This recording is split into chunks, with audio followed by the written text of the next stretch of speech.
السلام علیکم، آپ دیکھ رہے ہیں کے نیوز چینل. میں ہوں مریم شیخ. خبر شامل کرتے ہیں رینالہ فوڈ سے.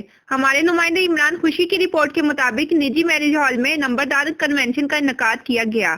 نمبردار کنونشن میں assistant commissioner Renala food madam Qudsia Naz اور تحصیلدار احمد رضا سلطان اور نائب ناظم تحصیلدار چودھری محمد جاوید اقبال نے خصوصی شرکت کی. کنونشن میں تحصیل بھر کے نمبرداروں پٹواریوں حضرات نے کثیر تعداد میں شرکت کی. اسسٹنٹ کمشنر میڈم قدسیہ ناز کنونشن سے خطاب کرتے ہوئے کہا، وزیر اعظم پاکستان عمران خان کے ویژن کے مطابق نمبرداروں کو چاہیے کہ اپنے دیہاتوں میں جو قبضہ مافیا گروپ ہیں ان کے خلاف کارروائی کریں.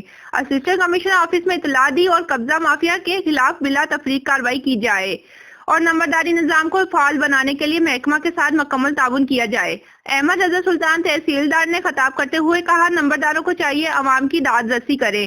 ہم عوام کی خدمت کے لیے کوشاں ہیں. کنونشن میں نمبرداروں نے اپنے مسائل سے اسسٹنٹ کمشنر کو آگاہ کیا اور ان کے فوری حل کے لیے اسسٹنٹ کمشنر میڈم قدسیہ ناز نے احکامات جاری کیے. کنونشن میں کثیر تعداد میں نمبرداروں، پٹواریوں اور صحافیوں برادری نے شرکت کی.